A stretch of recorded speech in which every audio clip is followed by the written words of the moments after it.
Good morning and welcome to Dateline New Haven on WNHH-FM. I'm Paul Bass, inviting you to look behind the headlines and the stories that make us tick. We're going back to the future today. We have a young man here we're going to look back on the last few months when he's been the center of politics in New Haven and Hamden. Field director for the mayoral campaign of Liam Brennan in New Haven, a first-term legislative council member in Hamden, and going to the future to think what this means next for him and for politics in our local community. His name is Abdul Osmanu. He's only 21 years old, and he's already making an impact on politics in New Haven, Hamden. Good morning, Abdul, and thanks so much for returning. Yeah, no. Jeff. Thanks so much for having me. It's awesome to really be back here. I remember being here like 2 years ago, alongside my now soon-to-be departing council member Justin Farmer, as well as Miriam Khan when we made up the Jam slate. So it's lovely to be back. And Jam was it was Democratic Socialist. What did Jam mean? Justin, Abdul, Miriam. All right. Miriam's construction. So you just finished school. You told me Southern Connecticut State University, but you've had this real life education in local politics. And first, I want to talk to you about being field director and really the most visible staffer for Liam Brennan, who ran a primary challenge for the Democratic mayoral nomination to incumbent Justin Elliker. On the one hand, you guys really accomplished a lot. It was a busy field, and you were the only ones who made it on the ballot in this very difficult process to petition on the ballot. You were the only kind of visible, people had a lot more money. You were the visible candidacy that got a lot of attention, a lot of signs up in town. But in the end, you didn't get tons of votes. It was low turnout. You had only 30% of that. He beat you 70-30. So what was that experience like? What did you learn from it? How do you look back on it now? Heading into that, I had a faint understanding of, New Haven, living in proximity, then also having lived 2 years of my life actually in New Haven when I was younger, and understanding New Haven a little bit. But I'm coming away with, a much better understanding of the city as a whole. Then also just, ideas of what really is possible. And, the real need to continue pushing that. Did you think it was possible when you came on the campaign that Liam Brennan could defeat an incumbent when there was no huge scandal in town and that kind of thing? I think that coming into it, we knew it was an uphill battle. If you asked anybody that was not on the campaign in February, they probably would have told you that they didn't expect us to make it all the way to September. Yeah. Especially in a field that was that crowded, where I remember it really being early on, where folks were like, "Oh, this is a nice campaign with really great ideas, but you're only going to finish third or fourth." So I think coming into it, there's a little bit of a feeling of being an underdog, which I have no problems with, because there's been many areas in my experience where I felt like an underdog of sort. And all it really leaves to that is just continuing to grind and put that work in, and continue proving people wrong, which is really always fun. That's fun. So you proved them wrong about how you're going to emerge as the second candidate. A lot of times when people work in politics mostly out of idealism as opposed to a quest for personal power or the kind of trading to get more influence, there's often that kind of hangover day after election day when the polls come in, and even though you kind of knew intellectually you might get slammed, when you look at the stark numbers, at least I've known that in the past, it's kind of cold water across your face of idealism, maybe. Did it feel that way when you lost 70-30? I think that when we lost 70-30, wasn't necessarily the margins that we thought it would be. But I think that's where one of the first questions I actually asked Liam when I met with him right before joining the campaign is that second to winning, what do you want this campaign to be about? Because, the number one prime goal of any campaign is to win. But second to that, what do you want your impact or, so to speak, legacy to be in terms of this campaign? And he told me straight up, it's pushing the issues that really matter to him, the issues that he's, been pushing for years. So, looking at those, results and margins is a little bit of a kind of just having that hit you in the face and kind of learning how to understand and deal with that is quite a bit. But looking back on it, we ran the campaign that we really did want to run. And there's much more to really be analyzed weeks and weeks out, because it's still kind of really fresh. But there's not really a whole lot to really be ashamed of. 'Cause Oh, we no, ran the there's- campaign that we really wanted to. There's run nothing to on be those ashamed issues. of. Yeah. I mean, when I looked at it as a reporter, I was very impressed. I mean, it never got nasty. I mean, there's another candidate who's desperate because he doesn't get attention. He's picking on drug addicts, right? You didn't do anything like that. He's making wild accusations of corruption. It's like you didn't do any of that. It was never ad hominem. It was really issues focused, and it was smart. I mean, we were surprised at how many stories Tom Breen and Laura and Nora did that were really interesting. You talked about, do you cover up these wide streets to create more room for affordable housing? How do we reform our zoning code? How much can we push the limit of not arresting certain people and have public support for that to rethink how we do policing? And those are good issues. Yeah, and those are the issues that people really need to hear and be exposed to, because those conversations. And I if we're remember being thinking when I honest- started reading those articles in the Independent, I was thinking, this is why we want campaigns. Yeah, And when you run a campaign, there are people who get elected to major offices who lose by big margins but run respectable campaigns, and then they get backed in it. yeah, There's nothing to be ashamed of. yeah. No, absolutely. But I mean, there is that cold water. Yeah. They're like, holy cow, 70-30. Like, we went around here, and we were so right. What else did you learn about New Haven? You said you saw New Haven New Way. Next specifically. I think just like the intricacies of like different neighborhoods, where Give me like, some examples.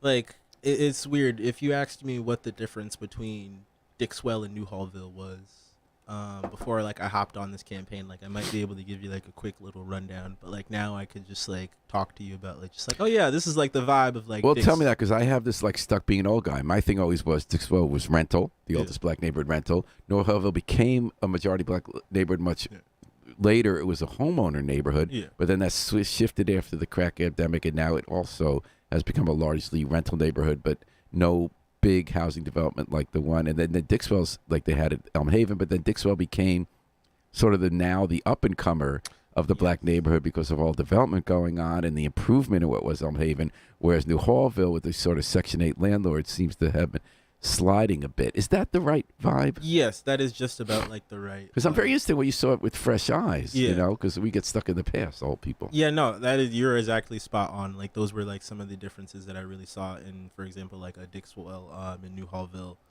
where like a lot of times we just like clump them together, but it's like no, they're like completely different like neighborhoods with like different histories. And if you're to really come to them and have a conversation about the issues, it's really important to really have that in mind. Tell me about a day in the campaign trail that sticks out in your mind. I think that I think a day that really sticks out in the campaign trail in my mind, for a really specific reason, was when we were petitioning To get on the ballot. I think it was really early on. It wasn't that much time, so it couldn't have been too early. No. You only had 2 weeks. Yeah, it flies by really quickly. I'm actually thankful that it flies by really quickly, because there were some days that were like really brutal, especially when we had that like really bad heat wave towards the beginning of it. Bad what? Bad heat wave. Oh, yeah. And you had 2 weeks, right? Yeah, I've never actually gotten sunburned on my legs until then. But yeah, I think so. Like you said, like I serve on legislative council in Hamden, and my duties in doing my job did not disappear with the campaign. So I was I had the issue brought up to me of like a constituent that was about to go to court with a homeowners association. And possibly is that the complex where there was like they built on some fault and then the condos were all messed up and this person's investment was destroyed? Pine Rock condos. Yeah. Yep, y'all did a article on that. Yeah, no, yep. Grace Flood did. Yep. So they actually, one of the ladies living there was actually about to be, they were about to be evicted. And I'm like petitioning. So like I have that duty, but then I also have like. So what'd you do?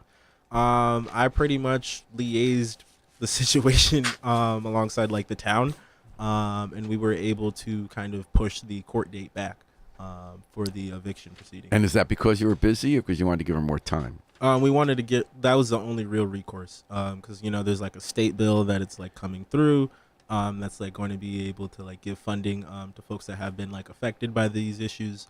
And is it pushed back enough that you can get the money to stay in? Yeah. Interesting. And we're talking to Abdul Osmanu, who just had a very interesting few months running for re-election to a second term on the Hamden Legislative Council. He was the field director, most visible and local person working for the main Democratic primary campaign, Liam Brennan. And he's only 21. and he's here on Dateline New Haven 103.5 FM, live stream, NewHavenIndependent.org. So let's talk about that petitioning process. Yeah. Okay, I'm cranky about this. Obviously, the Democratic Party can set its own rules for how you get on a ballot. So it's very easy to get on a general election ballot in New Haven. You basically have to go out of your door for 2 minutes and get a couple people to sign a petition. You can run for alder. You might have to spend a day to get mayor. But they said it almost impossible to get on the primary ballot. You have to wait until the Democratic convention is over, nominating the official endorsed candidate for the party, even though you know you're not going to get that endorsement. Then the clock ticks. You have only 2 weeks to get 1,600, is it, valid signatures of Democratic voters. And because you can do it as best as you can, honestly, and still make lots of mistakes, turns out a person wasn't registered when they thought, their name was written wrong, you really need well over 2,000. You need like 50% margin. And in only 2 weeks, while you guys are out there doing that, Abdul, I'm not great at math, and I just kept trying to do math in my head and trying to figure out how it was even possible, like how many hours there are in a day. So, you need, let's say, 2,400. You have, let's say, 2,800 or 20, what's a good multiple of 14? Let's say you need 2,100 signatures that are valid. 2,100 signatures, you have 14 days. That would be, what is that a day? Like 150 a day. So if a good hour, you can get, 10 if you're really lucky, if you go to Stop and Shop like you guys did and people aren't just yelling at you. Can you get 10 in an hour? Oh, yeah. I think like the baseline was like to try to get about 10 an hour. Sometimes if you really pick So the you need perfect 15 hours of work straight for 14 days and have those good hours. Because I did petitioning years ago when I was your age. I hate to sound like that. For a third-party candidate for president. Yeah. And I remember what it was like hour after hour and how much you had to work for each signature if you go to busy places. So you must have had 15 hours worth of labor on the ground every day for 14 days? Yeah, but I mean, like, we didn't really do it alone. We had a really phenomenal team. Like how many people? About like 15 or so. A team of 15. So they each put an hour a day, 14 days, if they did it right. Yeah. And how did you make sure you did it right? Because other campaigns failed and had it rejected because the rules are so stacked against you that even if you have a lot of energy, like another one of those other candidates, they really still get a lot rejected. So you can hand in the number that's not there. How did you do it so that it could work? What did you know going in, and how did you succeed? Okay, before to preface that, like we decided to not participate in like the convention. We decided to. You knew show you weren't up. going to get the delegates. Yeah, like show goodwill to the process and the folks that are a part of that process because we're not too good to not. There was a candidate in 2013 who went there and said how he was above the process and this is dirty and bad. I like how you guys did it. Yeah, we're like, you need those people eventually. These are everyday people who work on award committees. They see it that way. You're going to need them if you win. Yeah. So that I think kind of gave us the ability to really focus and hone in ahead of time of the work that we were really going to put in to get on the ballot to petition, because that's how we knew we were going to get on the ballot. So we had a really good program with our field organizer. So what did you specifically do? What was your role in all that? My role was to make sure that we had volunteers lined up. And where'd you find them? Most of these people were already plugged in and connected to the campaign and supporters. It was just like the ask and push of like, hey, like this is do or die. Like help us get on the ballot. But yeah, just making sure that everyone was like really like well trained. And then make sure they were voters in New Haven, right? That they were voters in New Haven. And what about the middle initial thing? Is it true if they use the middle initial on the voting list, do they have to use the middle initial when they sign it? I don't actually. But you have to make sure the signature can be read. Yes, number one thing is you have to make sure like the signature is legible. And the one thing that we just kept beating down on every single volunteer was that you are going to ask this person, hello, sir, ma'am, whatsoever. Are you a registered Democrat in New Haven? In fact, I had said that phrase so much that by the end of petitioning, like I would accidentally say that to people. Did you ever in your sleep, do you have any dreams? You say, excuse me, you're a registered Democrat, and there's this thing blob that comes out of the ocean, and they say no? Probably. And it's just like, that like we just drilling that down. It's like you were going to ask that. And for whatever folks you might lose, because that's like a super personal question. It ensures like the validity of your signatures are going to. And it still doesn't ensure because people could be confused. There are a lot of people we found out now through DMV registered. They didn't even realize they weren't putting the party. Yeah. What was your goal of how many you were going to get? I think that our goal was probably somewhere around like 3,000. Like our perfect goal was like 3,000. And what'd you get? We got about like 2,600. Oh, that's a good number. How many were rejected? You don't know, right? Yeah, I'm not sure how many were rejected. But And so, what else in that process did you double check it by voter lists, or was that too time tedious if you can get 10 an hour? it was too time tedious, and we really put work and faith into making sure that like the margin for error of the signatures that we collected was as low as possible. So the first barrier you crossed the margin of error was to ask them if they're a registered voter, understanding that it was worth losing some of those who might make an honest mistake, Yeah. rather than have all the time built in to check it. Yeah, like, are you a registered Democrat in New Haven? Like, yes, there are some people that I do like clearly remember that sign, and they accidentally were like, "Oh, I'm from Woodbridge," and it'd be like, just like eye roll because, like I said, New Haven like 5 times. And how'd you decide where to deploy people? So there are people that we allowed to just independently do their things in their neighborhood because like they understand, And it's a good way to get your message out about the campaign, by the way. Yes. Oh my God. Absolutely perfect. I think that towards when like the numbers were really trending, in a really great direction as for our petitions, I really started to think about it as that, and like maybe take a little bit more time to actually like talk to folks. And how do you get 10 an hour? You can't do that knocking on doors, right? Because No. the people don't answer 10 doors an hour. So we had some people that decided and like knew their neighborhood well enough that were able to canvass it with great success. But you really just have to find people where they are. So besides Stop and Shop, where'd you go? We were around like Orange Street, like Where? like around like Mika's, like Uh-huh. around like going up and down like Orange Street, State Street, around like the East Rocky side of State Street on like a good night. There's really good foot traffic. But then we also had to learn about places that Like, where'd you learn was a dud you thought would be good? Downtown. That's interesting. Tell me about that. Not enough people from here? Yeah, there's just like the percentage of people that you will encounter downtown Who are eligible. that are eligible is like lower than you would actually think. And where were the best places? Nika's? Nika's. Where on State? Like right where Gather is? Yeah, around like Gather. Yeah. But I think the real money maker was Stop and Shop in like Walmart. Yeah. Oh, so you went out to Route 80 and you went to both Stop and Yep. Shops? How about Seatown? Are there too many undocumented people so they're not registered? No, actually, we didn't go to Seatown, but we went to the Key Foods. Oh, that's what that is now. Yeah. Yeah. And How was that? No, it actually worked pretty well. That was more towards like the end, where like we were just like running through like places. Well, what that we happened the hadn't first day? Either when you were, I assume you also signed up some people? on the first day. No, in general, were you petitioning too? Oh yeah. So both as the person in charge of the petitioners Yeah. and as the person also one of the people going out, what happened at the beginning? Did it go as you planned? Did you have to pivot? Did something happen that surprised you? Well, We you had pivoted to- away from downtown. We had to pivot. So what was the pivot? I think it was partially downtown. I am blanking on what else, but I do know that our first day was not the most impressive day.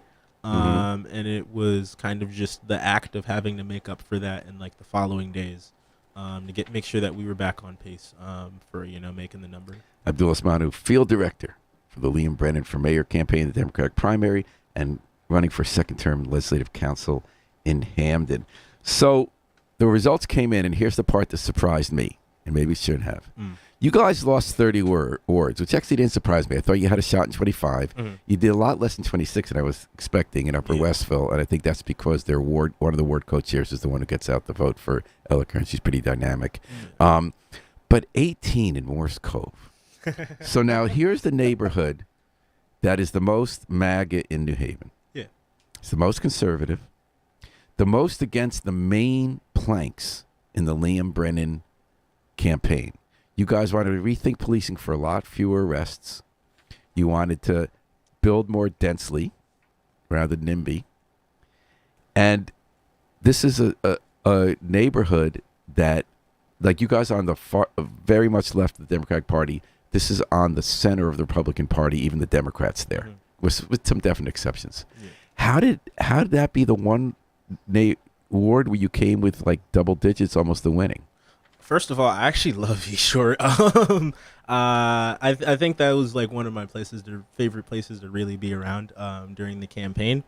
I think one of my takeaways is that it's not as conservative as some people would like think it is. Mm-hmm. But even besides that, I think that's where the theory of presenting yourself as honest of a candidate, and understanding that getting people to vote for you isn't like asking them to be your life partner, Mm-hmm. and really speaking to the issues that like matter to them most, and really taking time to hear from them and understand those issues. Well, Levin Brennan is white. Yeah. Shafiq Abdul Sabur, another candidate who didn't quite make it, is black. Yep. He tried to get the East Shore vote by coming out full-fledged against expansion of the airport, by coming out against the way the city got rid of the Christopher Columbus statue, because Italian Americans who are very conservative, some of them still live in the East Shore, some of them moved to suburbs, very much against the removal of that statue, which was supported by civil rights activists and black activists. And he came out and embraced their issue, and he wanted to cut their taxes because they live near an airport, which means people in other neighborhoods that pay more. But he didn't get the support. So how did you guys get the support? We just brought like our honest, unabashed platform, where folks might not have vibed with like our criminal justice stuff, but some of the Which part did they? Education. What was it? What was your education they agreed with? I think one of the things that they really agreed with on education was the fact that, like, cool, we have, 80 or so vacancies. We need to make sure that we're really establishing, like, a long-term strategic goal of where we want to go, whether we're talking about, like, class sizes, teacher pay, and, a multitude of other issues around there. Another thing that I think that they were kind of sympathetic because, like, you had other candidates that like came really hard against the airport, where I believe that our campaign stance was like, cool, we want an environmental impact statement. And Now, here's the cynical view. Yeah, They just wanted to punish Elliker because he was this liberal who took down the statue, and okay, you did too, but didn't get back at him. But also, when you're in office, you look at the airport differently. So his point was they've done the environmental impact statements already, so that's a fake issue. You're just trying to punt so you can get the votes of people who are mad at him for having to make decisions. Is he right about that? I think that, I would have, if you asked me how I felt about that, I probably would have felt the same way about, similar to what he said months and months ago. I thought you guys punted because it wasn't a big issue for you, so I lose the votes. Yeah, no, I think And there are legitimate environmental concerns, for sure. No, there's actual legitimate environmental concerns, and it's one thing to, like, hear about it, but, like, to actually be there and Hear like, the noise, see yes, the hear the wetlands. noise, like, I'm, like, canvassing and talking to someone, and just, like, an airplane engine just, like, revs up, I feel, the force of it. But how about the argument that you moved near an airport? I understand that, but I think that's not really the question. It's about the expansion and like the actual long-term like environmental impacts of that. Because if you've had the chance to breathe in those fumes while those planes are idling, you will be nauseous and sick. And to think of what the long-term impacts of that, I don't think that saying that you decided to live near an airport really suffices and actually comes from like a genuine like human place of care for other people. That's fair. Fair enough. And then how about on defund the police? So Liam and a lot of people drawn to the campaign really want to rethink police. And Elliker said we did an outreach team that's taking some calls. The long-term goal there is only 10,000 out of more than 100,000 a year, but it's a start. Yeah.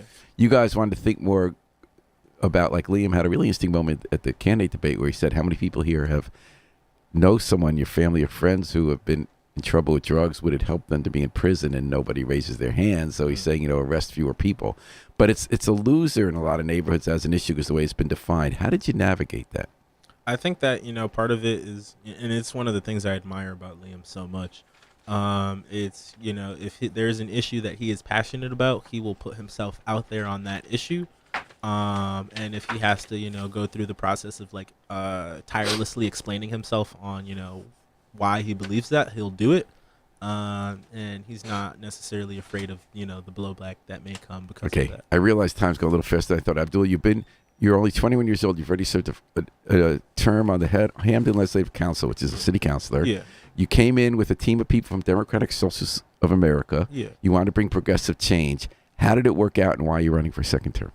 I think that it worked out pretty well. I think a lot of the ideas and projects that we really had, whether regarding to like police record retention, like the remediation of crumbling foundations. Where In was Southern that? Tell me Hampton. about that. So this is actually it's not only like the Pine Rock condos in my district. It's actually more prevalently in the New Hallville Community and Justin's district, Hmm. where you have homes that are sitting on brownfields.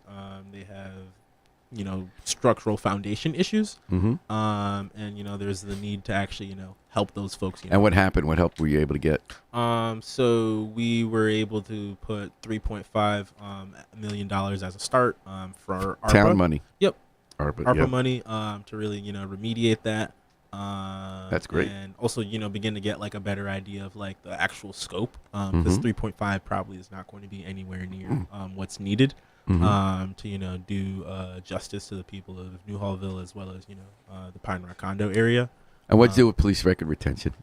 So we had that interesting thing where like we had like The records disappeared records about complaints. destroying, kind of just like putting like guardrails around that where it's like, cool, let's just make sure this doesn't So what happen did you do? again. I think we tightened up the accountability around that, as well as the schedule in which like records are allowed to be destroyed. So that you have to retain longer? Yeah. And then what other issues did you feel you made progress on specifically? So- Education, tenants, zoning? Yes, the housing ordinance, where we were able to pass, our version of it, because New Haven has their version of it, but in ours we actually allow tenants to like collectively complain. To what, your fair rent commission? Yeah, to our fair rent commission, and yeah, that kind of served as the basis to like revitalize our fair rent commission, give it a little bit more teeth, and make sure that we give tenants the opportunity to really have their concerns. Are these your biggest, and that's a lot, you feel takeaways that you feel accomplished stuff your first term? I think my most favorite accomplishment was so there's like I got like money put towards like an infrastructure project in my district. It's an area that has been like dealing with flooding for like years and years, I believe, like actually decades. It ruins the streets. From what I've heard from other constituents, it actually has been known to sometimes create flooding so bad that like cars actually get dragged across the street. Which area is that? Beaver Street. Hmm. And what did you get? What kind of money and how much? So I'm blanking on how much. It was just under like $1 million. We're going to be redoing some of the drainage work there. We repaved the street, but one of the things that I had really in mind was like, cool, we're not just going to repave the street, because if it continues flooding, it's actually going to deteriorate the street, and we're going to be back here trying to save this home, solve the same problem.